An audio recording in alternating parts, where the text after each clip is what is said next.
Lord, I will run to you, for my soul is full of troubles. To you I stand forever, Jesus, my Savior.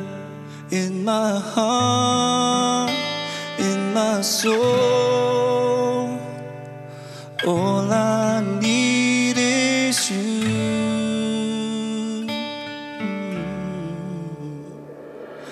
Father, I adore you. I live for you, my King. I will worship you with all I am. You know I can't live without your love. When I'm down, you always pick me up, like a father to a child. Life is worthless without you. You're everything to me. In my heart, in my soul, all I need is you.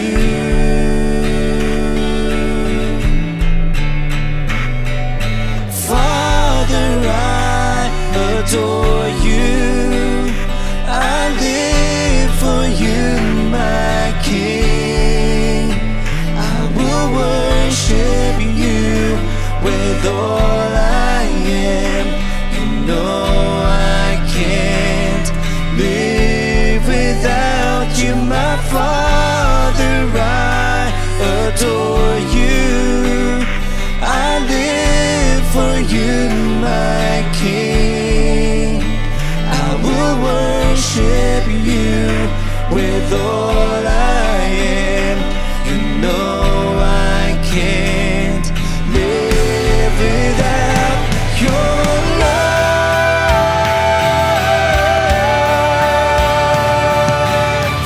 Can't live without your love.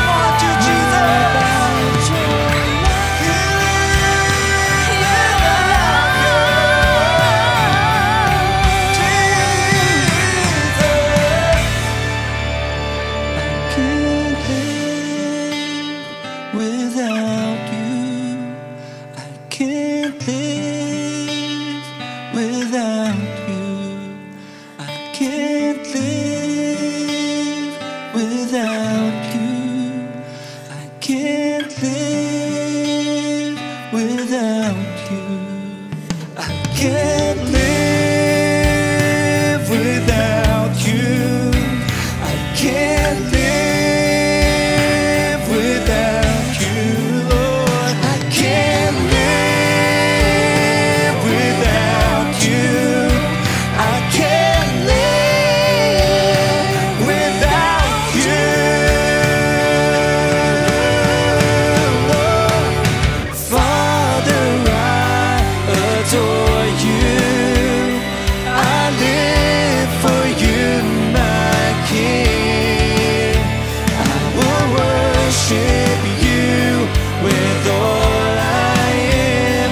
You know I can't live without you, my Father. I adore you. I live for you, my King. I will worship you with all I am. You know I can't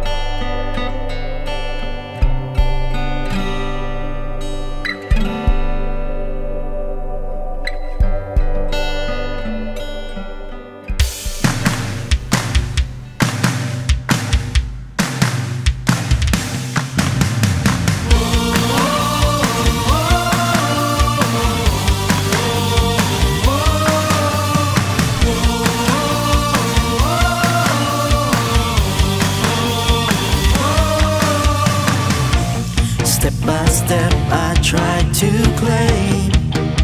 He will save the day. Through the years he stayed the same. The promises he gave, and all the time I seek his presence and his face, 'cause he lives with everlasting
At the name of the Lord, every knee will bow. All creation will cry out His greatness. And your sons and your daughters are filled with power that is found in the name of Jesus.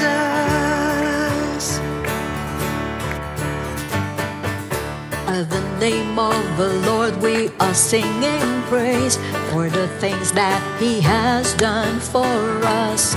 Now in faith we unite and we give Him thanks for the goodness that He'll do through us. Greater work shall we do in the name of Jesus. Signs and miracles on the earth as it is in heaven, heaven.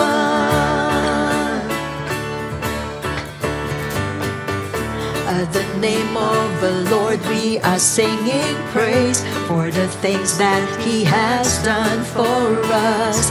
Now in faith we unite and we give Him thanks for the goodness that He'll do through us. Greater work shall we do in the name of Jesus. Signs and miracles on the earth as it is in heaven. Greater work shall we do in the name of Jesus. Signs and miracles on the earth as it is in heaven, heaven. So we say, rise up and walk, depression will flee. The ruler of darkness, get thee behind me. My healing is here, I claim victory, all by the power of Jesus in me. Rise up and walk, depression will flee. The ruler darkness get deep behind me. My healing is here, I claim victory, all by the power of Jesus. Greater work shall we do in the name of Jesus. Signs and miracles on the earth as it is in heaven. Greater work shall we do in the name of Jesus.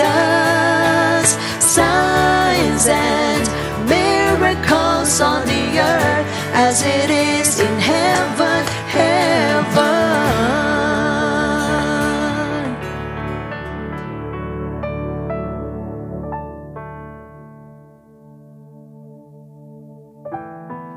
A blessed evening mga kapatid. Muli po akong nagpapasalamat po sa ating Panginoon for another privilege to impart His Word. I also want to express my gratitude to our beloved Bishop Luis Santos and Pastor Norma for allowing me to stand before you tonight.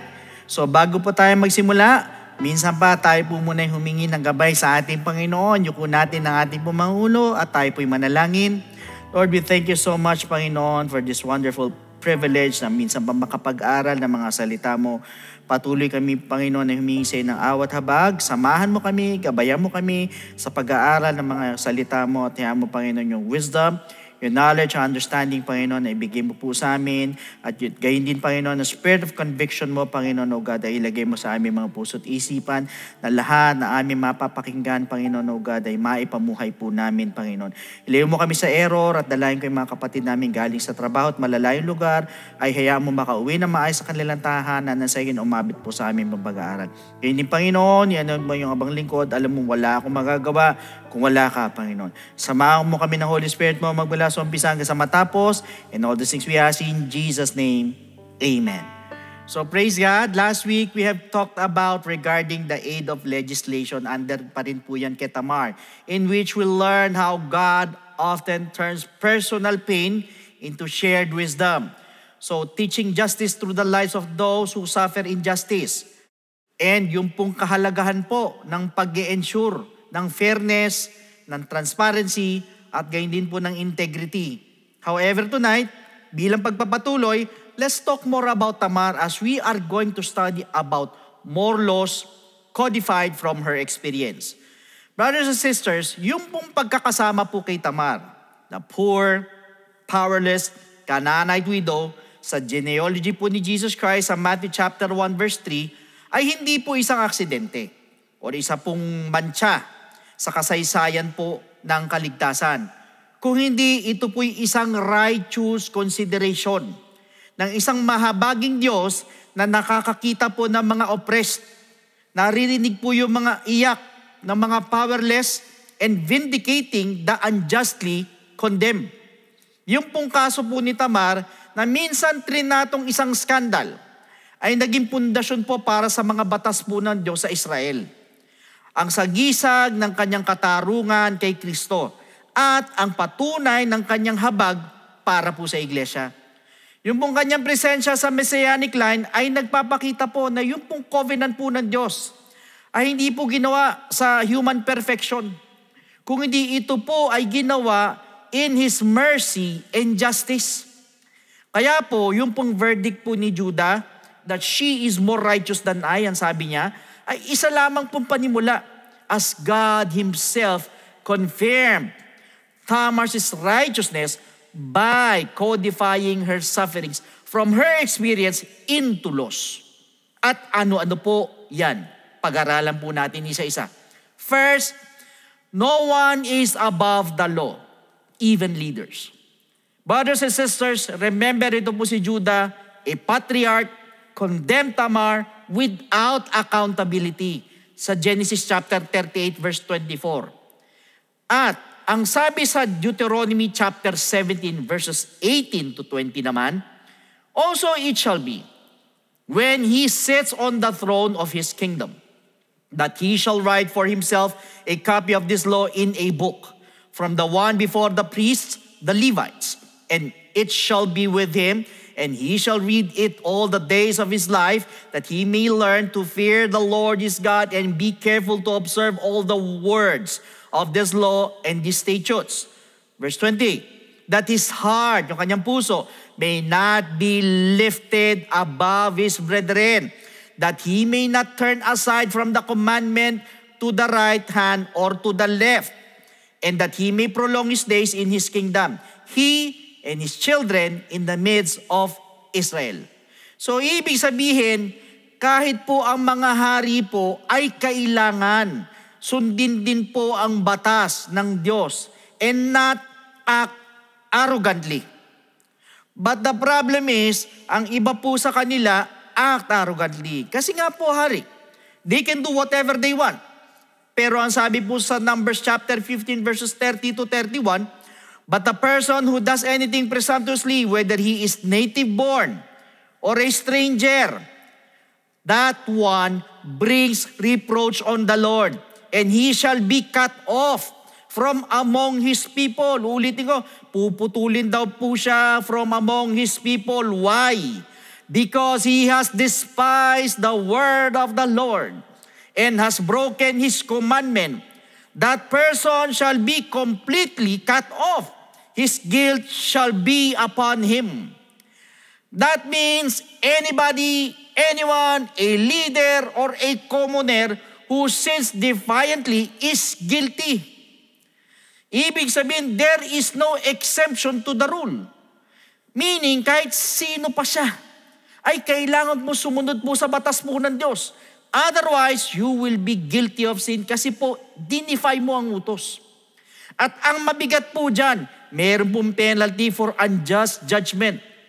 When Judah condemned Tamar without inquiry, without accountability, sa Genesis chapter 38 verse 24, ang sabi po ng Deuteronomy chapter 1 verses 16 to 17, then I commanded your judges at that time, saying, hear the cases between your brethren, and judge righteously. Malino na sinabi rito, and judge righteously between a man and his brother, or the stranger who is with him.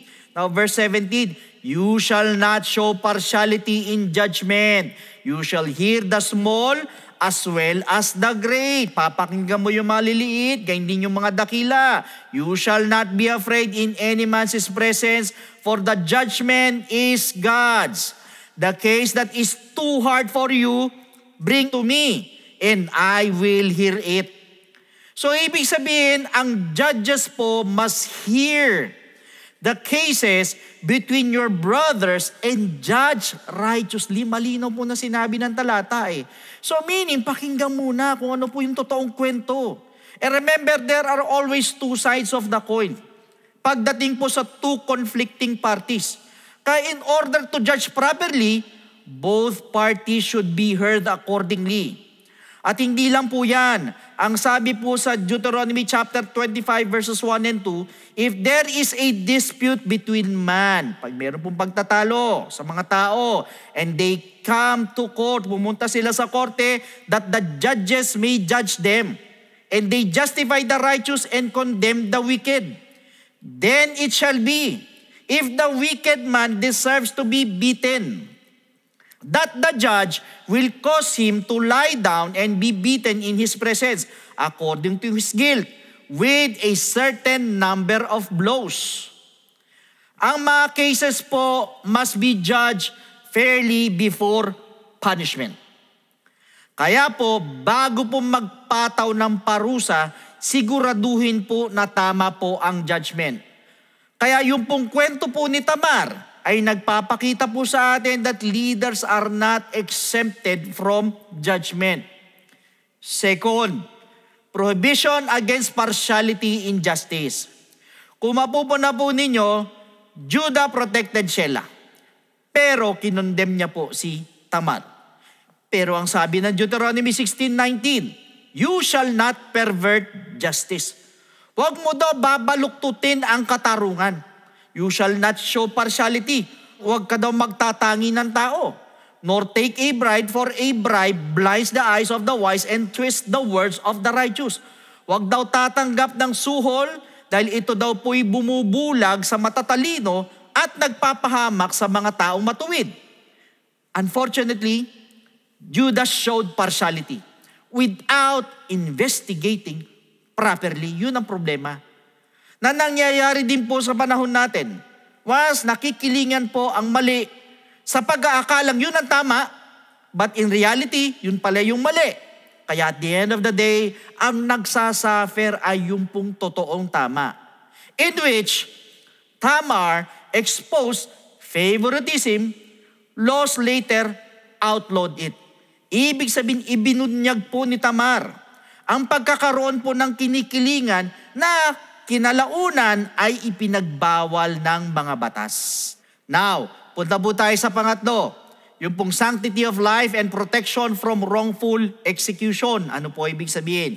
Yung pong kabanalan po ng buhay at protection mula po sa maling hatol ng pagbitay. Si Tamar po was nearly killed unjustly. Pero ang sabi ng Exodus 20 verse 13, you shall not murder. Huwag kang papatay, yun ang sabi. At gayon din sinabi po sa Deuteronomy 17:6, whoever is deserving of death shall be put to death on the testimony of 2 or 3 witnesses. Ang hatol ng kamatayan ay igagawad kung may 2 o 3 saksi. Yun ang sabi ng talata. He shall not be put to death on the testimony of 1 witness. Hindi siya mahatulan kung iisa lang ang saksi. Kaya po mga kapatid, hanggat wala pong testigo na 2 or 3, hindi po pwedeng basta-basta patawan na lang po ng parusa. Likewise, sa panahon po natin, kailangan ng mga credible witnesses para mapatunayan na guilty ang isang tao na nagkasala. However, ang mabigat po sa kanila, there is a prohibition against burning as a death penalty, except in extreme cases. Imagine, si Tamar po was sentenced to burning. Pero ang sabi ng Leviticus chapter 20 verse 14, if a man marries a woman and her mother, it is wickedness. They shall be burned with fire. Both he and they, susunugin sila na apoy, that there may be no wickedness among you. Mga kapatid, I just want you to know that burning was reserved only for extreme immorality. Katulad ng incest or a priest's daughter in prostitution. Ibig sabihin, God restricted this punishment para hindi po ito maabuso. Rashly as in Tamar's case. Kumbaga, konting kibot, burning kaagad. Kaya po ni-restrict po ito ng Diyos. In other words, the law directly prevents cases like Tamar's false death sentence. Now, pang-apat, justice in sexual cases must be publicly examined. Ano po ibig sabihin? Kung mapupuna po ninyo, yung pong kaso po ni Tamar was handled in secrecy hanggang sa in-expose niya po si Judah. Pero ang sabi po ng Deuteronomy 22 verses 13 to 21, kung babasahin po ninyo, ang mga accusations po patungkol sa sexual sin. Ito po'y nagre-require ng ebidensya at ng public trial. Kaya hindi po maaaring basta na lang po mag-akusa ng walang sapat na ebidensya at hindi dumadaan ng due process. Nakita niyo po sa atin, pag nagkakasala perhaps ang worker, hindi po tayo basta-basta nagpapataw ng parusa base sa ministry policy ng walang ebidensya at pinadaan natin po sa tamang proseso. Gayon din sa mga court cases, hindi basta magbibigay ng judgment unless may matibay na ebidensya. So therefore, kapag walang ebidensya, ay hindi mapapatunayan na guilty or nagkasala ang isang tao. In other words, Tamar's ordeal, yung pagsubok po niya, highlights the need for a fair process in sexual accusations. Ibig sabihin, ang sinapit po ni Tamar ay nagpapakita ng pangangailangan ng patas na proseso sa mga paratang na may kinalaman sa sexual na pang-aabuso. Now, let's go to the 5th, laws on restitution, yung pong pagbabayad, pinsala, and public shame.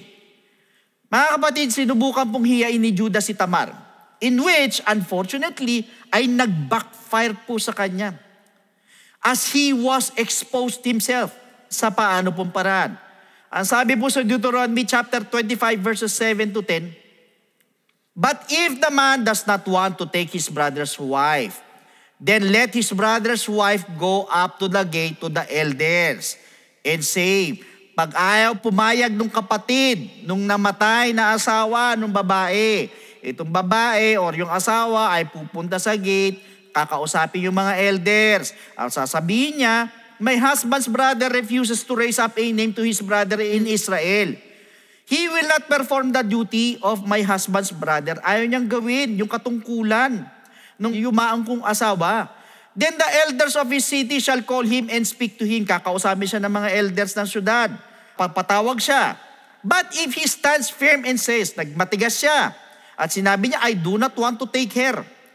Ano mangyari? Then his brother's wife shall come to him in the presence of the elders. Remove his sandal from his foot. Tatanggalin yung sandalyas niya sa kanyang paa. Spit on his face. Dudurhan po siya sa mukha. And answer and say, so shall it be done to the man who will not build up his brother's house. And his name shall be called in Israel, the house of him who had his sandal removed. Sa madalit sabi, if a man refuses his levirate duty, tinanggihan niya, ayaw niya. Yung pong babae or the woman may publicly shame him at the city gate. Hihiyain po siya. Kaya po, instead na ito pong si Tamar ang napahiya, at the end of the day, si Judah po ang napahiya. Meaning, there is a requirement of restitution and responsibility in sexual cases. As Judah failed to fulfill that responsibility kay Tamar. Kaya po sa Exodus chapter 22 verses 16 to 17, if a man entices a virgin who is not betrothed and lies with her, tinabihan niya, he shall surely pay the bride price for her to be his wife. If her father utterly refuses to give her to him, he shall pay money according to the bride price of virgins. So pag tinabihan po ng lalaki ang isang babae, he must take responsibility and provide for her. Kaya nga magbibigay ng bride price eh. That means malaki po ang pananagutan ng lalaki. Kaya sa mga lalaki, iwas po pagdating sa opposite sex. Ayaw po ng Diyos yan. Kung ayaw mo magkasala, huwag mong gawin. Lalo na po, sex outside marriage, ayaw na ayaw ng Panginoon po yan. Malaking pananagutan po yan. Hindi lang sa babae, kundi po sa harapan po ng Diyos. Therefore, Tamar's bold act anticipates this law of public exposure. Meaning to say, yung pong matapang na ginawa po ni Tamar ay naging daan po para sa batas, hinggil sa pagbubunyag po sa publiko. Now, meanwhile, yung pong 6 or pang-6, yung pong law against harlotry in Israel. Ito po si Tamar disguised herself as a prostitute. Pero ang sabi po ng Deuteronomy 23 verses 17 to 18, no Israelite man or woman is to become a shrine prostitute. You must not bring the earnings of a female prostitute or of a male prostitute into the house of the Lord your God to pay any vow. Ibig sabihin, huwag ka daw magdadala ng mga kinita mo, mapababae man, mapalalaking prostitute sa bahay ng Diyos para magbayad ng kahit anong vow. Why? Because the Lord your God detests them both. Ayaw na ayaw po ito ng Diyos. However, ito pong ginawa po niya, prompted clearer boundaries in later law. Ito po'y nagdulot ng mas malinaw na hangganan sa mga sumunod po na batas. Now, sa pagkakataon po ito, punta naman po tayo sa number 7. Ito po patungkol sa law against hypocrisy in judgment. Si Judah po slept with Tamar.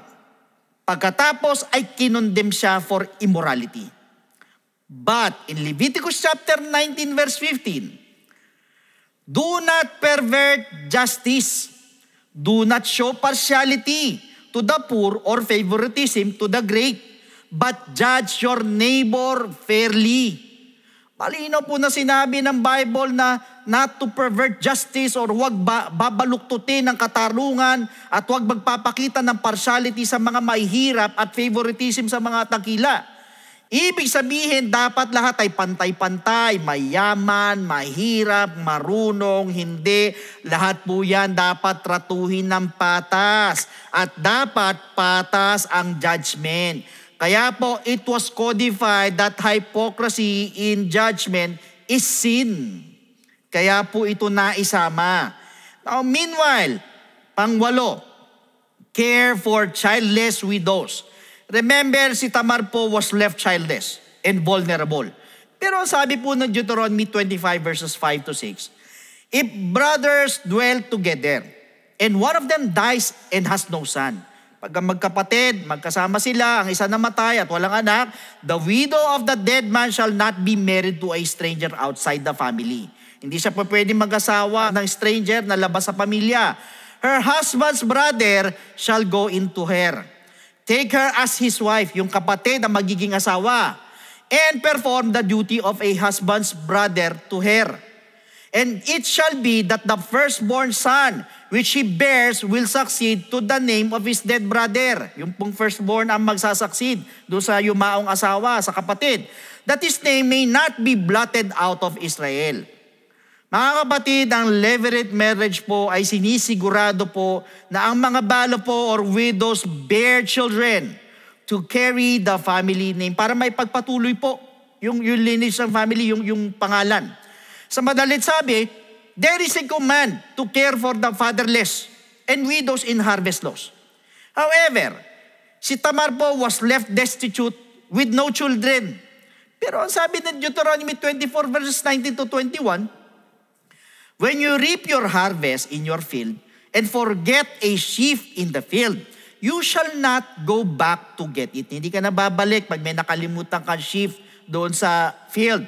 Hindi ka na kailangan bumalik para kunin pa. It shall be for the stranger, para na lang sa mga stranger, the fatherless and the widow, that the Lord your God may bless you in all the work of your hands. When you beat your olive trees, you shall not go over the boughs again. It shall be for the stranger, the fatherless, and the widows.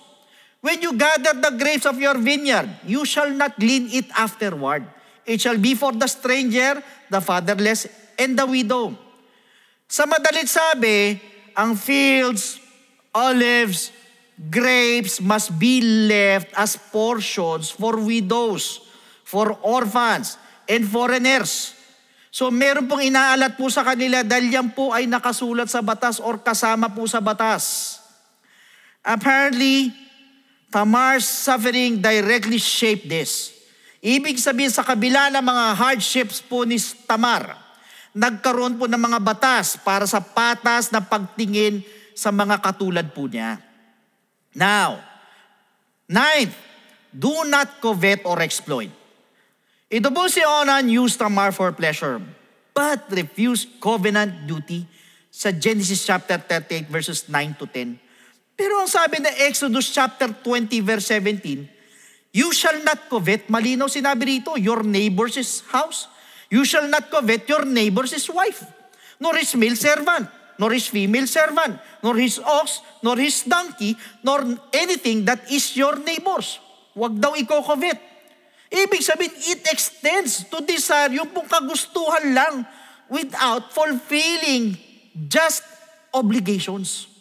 Kasi obligasyon lang. However, Onan's selfishness reflected the very covetousness condemned later. Yes, naging makasarili po si Onan nung mga panahon na yun. But God judged him that led to his death, and that selfishness and covetousness ay kinondena kinalaunan. Napunta po tayo sa pang-10. This is regarding law of truth-telling and evidence. Tamar survived. Why? Dahil nasa kanya po yung staff ni Judah, yung seal at yung cord. Kaya po ang sabi ng Exodus chapter 20 verse 16, you shall not bear false witness against your neighbor. At gayon din sinabi ng Deuteronomy 19:18, and the judges shall make careful inquiry, and indeed, if the witness is a false witness who has testified falsely against his brother, Ibig sabihin, ang mga judges po must make diligent inquisition. Yung po masusing pagsisiyasa, talagang uuriratin niya, sisiyasatin yan maigi, aalamin maigi yan. Proof and evidence were codified into Israel's courts.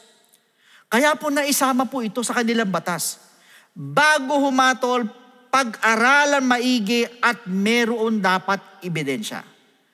Now furthermore, allow me to give you additional New Testament continuities from Tamar's experience.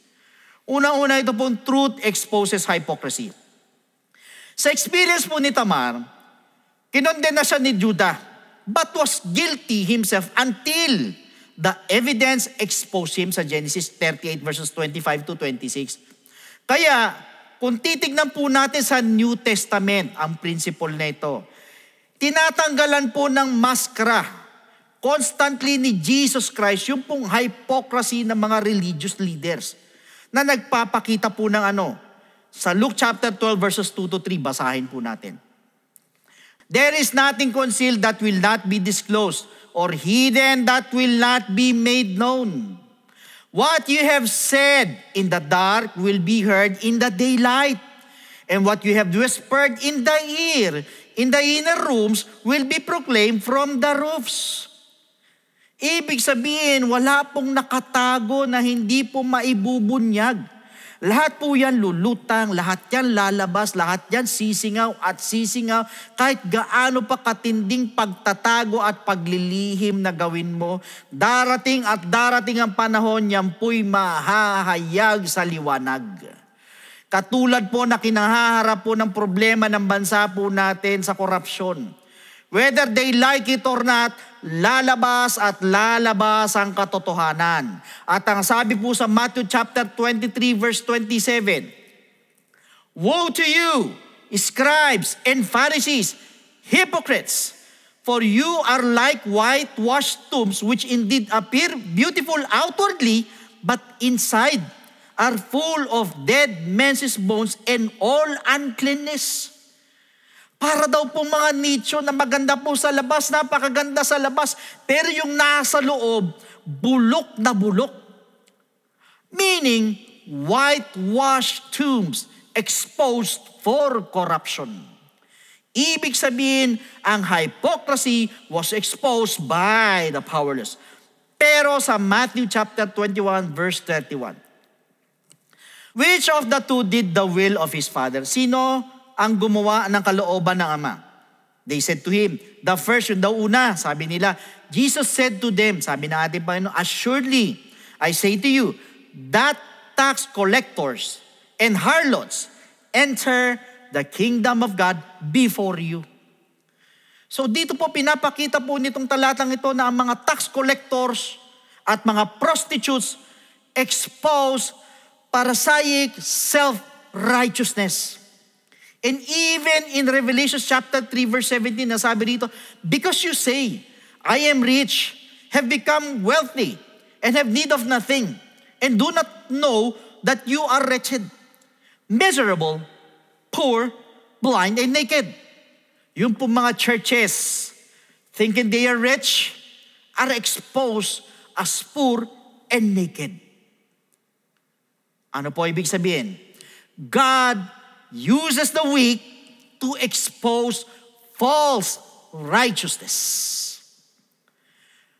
Tamar's proofs foreshadowed the New Testament truth principle.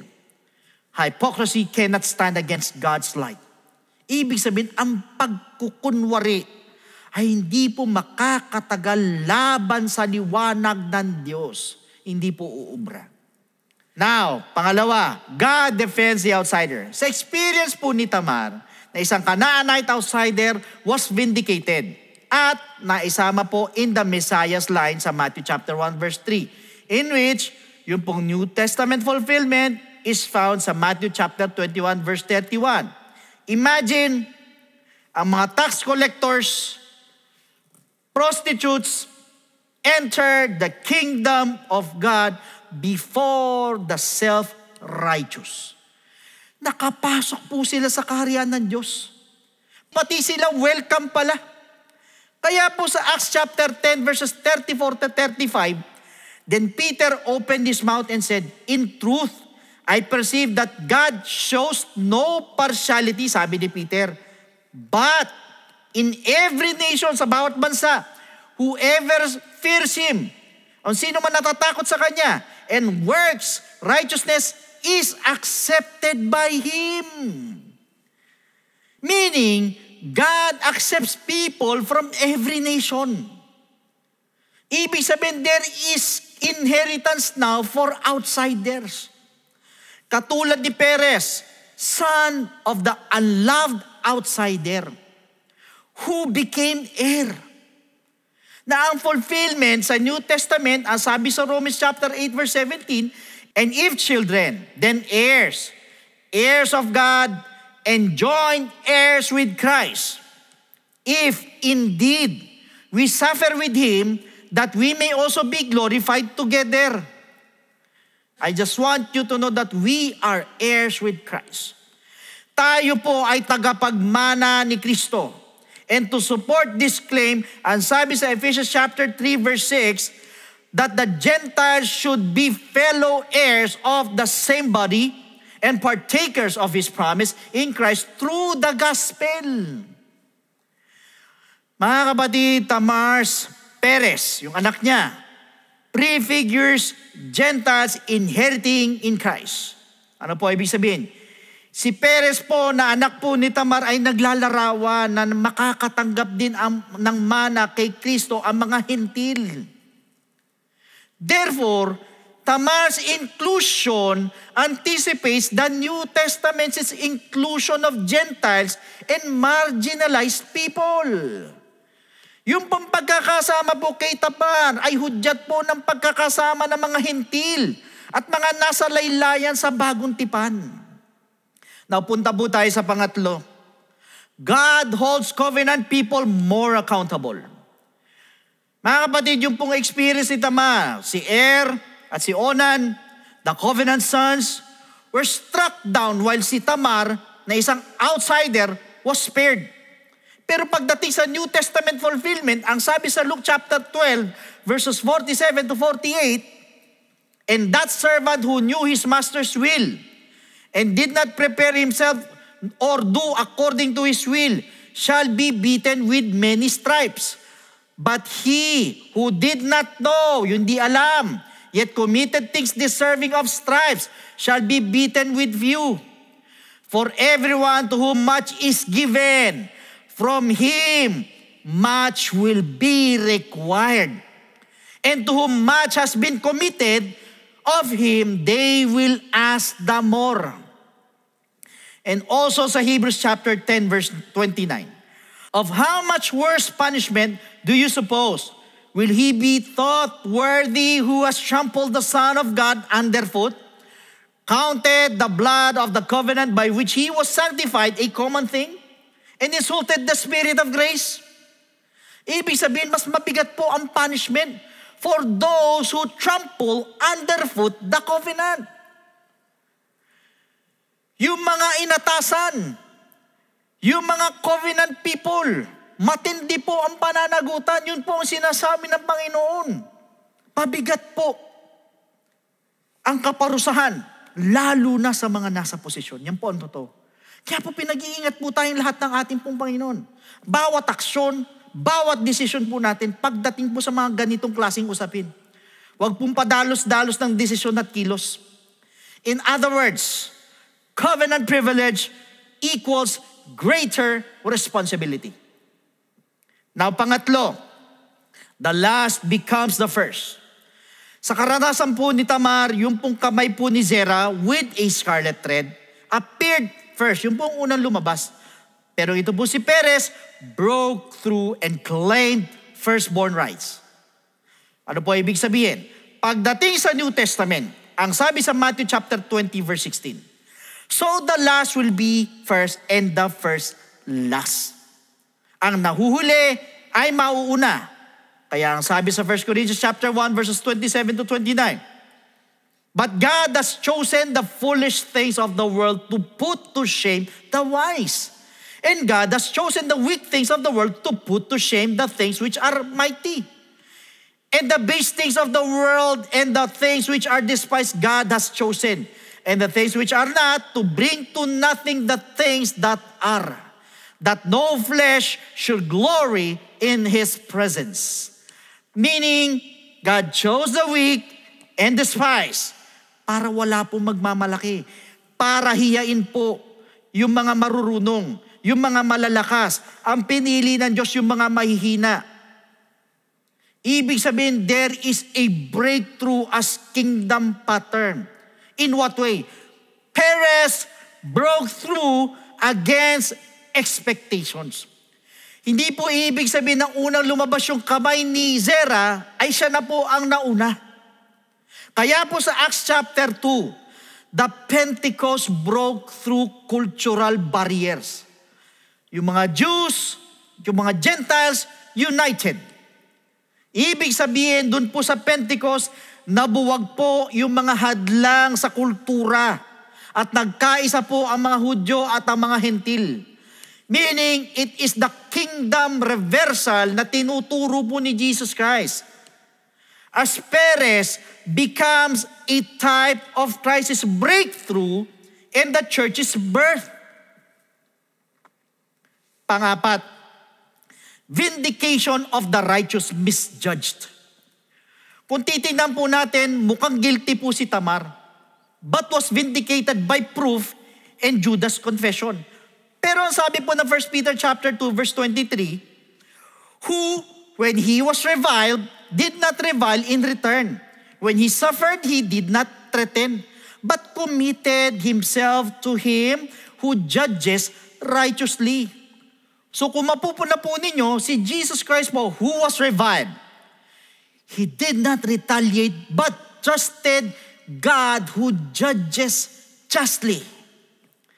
Si Jesus Christ po mismo ay inalipusta, pero hindi po siya gumanti.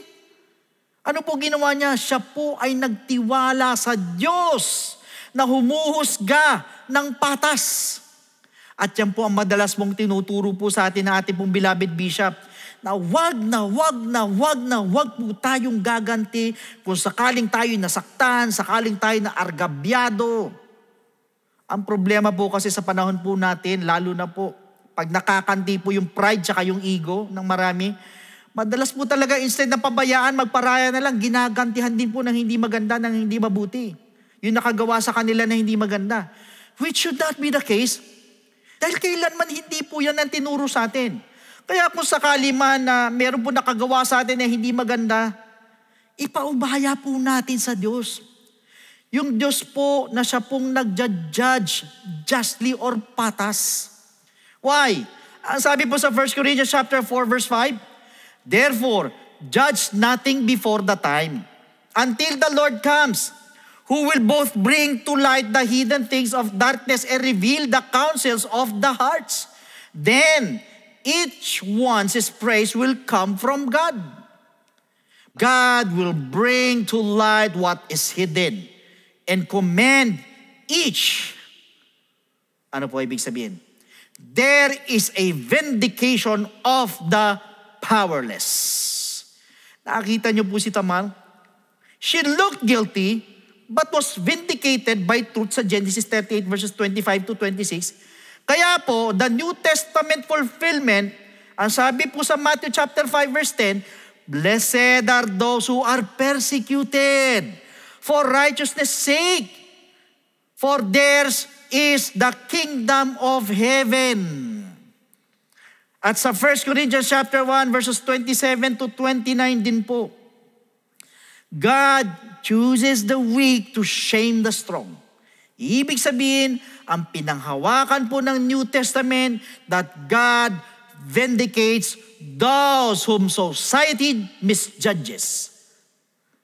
Brothers and sisters, yung pong kwento po ni Tamar foreshadows how the New Testament affirms that righteousness may be recognized later, but God vindicates in time. Sa tamang panahon, magdi-vindicate ang Diyos. Maaaring makilala ang katwiran sa bandang huli. Ngunit, ang Diyos po ay nagbibigay katarungan sa takdang panahon. Panglima, God's mercy over judgment. Remember, Tamar was nearly executed. Pero ano po ang nangyari? God spared her and turned her shame into blessing. Kaya po sa John chapter 8 verse 11, she said, "No one, Lord." And Jesus said to her, "Neither do I condemn you. Go and sin no more." Ibig sabihin, yung fulfillment sa New Testament, ang sabi sa James chapter 2 verse 13, "For judgment is without mercy to the one who has shown no mercy." Mercy triumphs over judgment.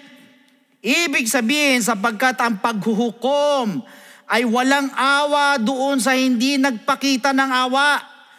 Mangingibabaw ang awa sa paghahatol or mangingibabaw pa rin ang habag sa paghahatol.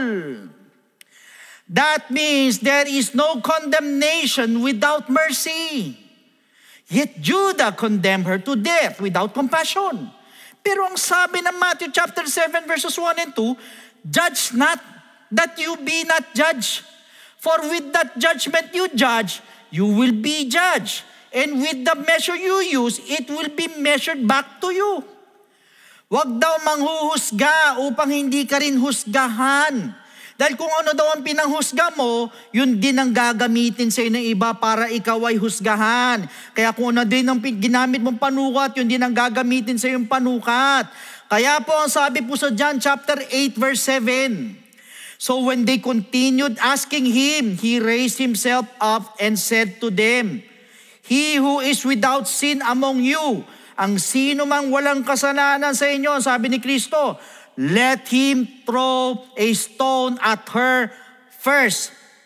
Siya ang unang bumato sa babaeng ito. Ano po ibig sabihin? Jesus codified what Judah failed to live. Isinama po ito sa batas nila. The judgment must be tempered with mercy. Therefore, Tamar's rescue anticipates Christ's mercy, turning death sentences into new life. Panganim, God's purposes cannot be stopped by human sin. Ano po ibig sabihin? Sa pamamagitan po ng failure ni Judah at yung pong desperation ni Tamar, ano po nangyari? God preserved the messianic line. Magmula kay Perez, to David, to Jesus Christ, kaya po sa Romans chapter 8 verse 28, "And we know that all things work together for good to those who love God, to those who are the called according to His purpose." Meaning, good or bad, good pa din ang dulo. Kaya po sa Acts chapter 2 verse 23, "Him, being delivered by the determined purpose and foreknowledge of God, you have taken by lawless hands, have crucified and put to death." Ibig sabihin, even the crucifixion of Jesus Christ, which was meant for evil, fulfilled God's redemptive plan. Meaning, kahit na hindi po maganda yung mga pangyayari sa buhay ng isang tao, ay hindi po ibig sabihin na pangit na din ang dulo. Dahil malinaw po na sinabi po ng Bible na lahat ng bagay works for good na katulad kay Jesus Christ, bagamat na crucify, which seemed na hindi maganda para sa atin, sa harapan ng mata ng mga maraming tao, but God meant it for good pala. Kung hindi po dahil sa nangyari kay Jesus Christ, na itinuturing na hindi maganda sa mata ng mga tao, ay hindi po tayo magkakaroon ng kaligtasan. Sa madalit sabi, hindi po ibig sabihin na hindi maganda ang kasalukuyan mo, ay hindi na rin maganda ang dulo mo. In other words, yung pong scandal ni Tamar ay nagpapakita po ng mga New Testament principles that God's sovereign plan breaks through even human sin. O yun pong dakilang plano po ng Diyos ay nagpapatuloy kahit nasa gitna ng kasalanan ng tao. Yung pong kanyang paghihirap echoes across the Scripture, culminating in Christ, the one who bore shame. Siya po yun eh. who was misjudged, ang ating Panginoong Jesucristo. And yet, sa kabila ng ito, vindicated by resurrection na buhay na magmuli. Opening the covenant to the Jews and the Gentiles alike. Ano po ibig sabihin? This means yung pong kwento po niya ay hindi lang po basta isang strange detour, kundi ito po ay isang prototype or modelo of gospel justice, mercy, and reversal fully revealed in Jesus Christ at ng church. Alam niyo po what makes Tamar's righteousness enduring? Yan po ay kung papaano po yung pong pamamaraan po ng Diyos, transform yung pong kanyang suffering and injustice sa mga kamay ng mga covenant people ay naging isang lasting witness para sa Israel. Yung kanya pong paghihirap ay hindi po nalimutan. Ito po'y naisama or it was codified sa Mosaic Law. Yung po mga statutes concerning levirate duty, inheritance rights, protection of widows and foreigners, justice at the city gates, at yung pong prohibition sa mga false witnesses all bore and echoed Tamar's plight. In this sense, yung pong kwento po ni Tamar ay naging isang legal and moral foundation for God's people na sinisigurado na yung pong kanyang suffering would protect others.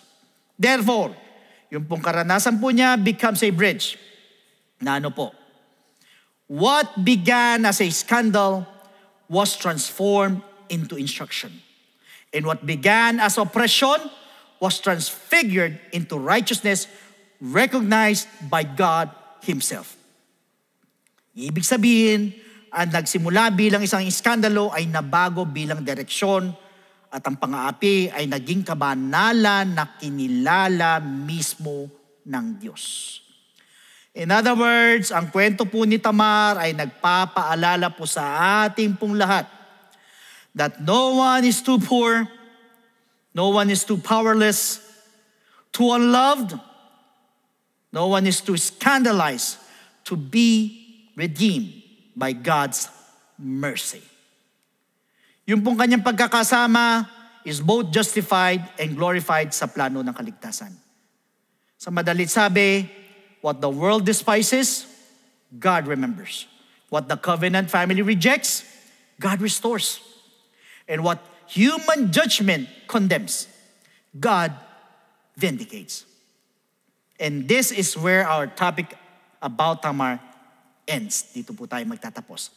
Alam niyo po, si Tamar po yung naging proponent sa madalit sabi ng ibang mga batas na na-codify. Ibig sabihin ko, hindi pa rin po dahil po sa kanya at sa pamamagitan ng mga pinagdaanan, yung mga hardships niya po, ay marami po mga batas ang hindi maisasama. Therefore, pinapakita sa ating lahat na hindi pa rin po talaga baliwala ang lahat ng kanyang pinagdaanan. Kaya po sa pagkakataon pong ito, tayo po minsan pa magpasalamat sa ating pong Diyos na buhay sa napakagandang mensahe po niya sa atin. Alam ko po, marami po tayo natutunan. So now ay matandaan po natin, maisapuso po natin, at higit sa lahat, maipamuhay po natin yung bawat topic na pinag-aaralan po natin every Thursday. So at this moment, yuko natin na ating pong mga ulo, tayo po magpasalamat sa ating Panginoon. Lord God, we thank you so much for this wonderful night na binigyan niyo sa amin. You are a merciful God. You are so gracious, Panginoon.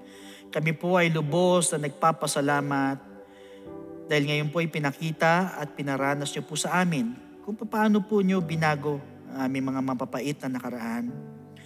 At paghihirap into a beautiful and glorious transformation. Dalangin po namin na iukit po ninyo sa amin po mga puso at isipan ang mga aral mula po sa buhay po ni Tamar. Lalo na po pagdating po sa pagiging patas at makatarungan. We cast out the spirit of favoritism, ang pag-pervert sa katarungan, being judgmental, in the spirit of hypocrisy sa ibang mga tao. Lord, i-anoint mo kami, fill us with your Holy Spirit every day, and lead us to fairness, righteousness, and spiritual breakthrough. Tulungan mo po kami na maging daluyan ng iyong pagpapala at mag-set po kami ng magandang halimbawa sa mga tao na nasa paligid po namin. Muli, maraming salamat po sa iyong pong mensahe, sa pag-ibig, at sa iyo pong kabutihan sa bawat isa po sa amin. All these things we ask in Jesus' name. Amen. Glory to God for His wonderful message. Alam ko na tagos sa puso po natin. At tunay po na hindi po nagdi-discriminate po ang ating pong Diyos sa gusto niya pong iligtas. Kaya po sa pagkakataong ito, sa mga first-time viewers po natin na nakatutok sa oras na ito, na nakikinig sa oras na ito, alam niyo po, pinahintulot po ng Diyos na marinig niyo po ang Kanya pong mensahe. Sino ka man, ano man ang estado mo sa buhay, pantay-pantay lang po ang tingin ng Diyos sa bawat isa. Ang hangad po niya ay abutin ka, baguhin ang iyong buhay, and for you to start a relationship with God.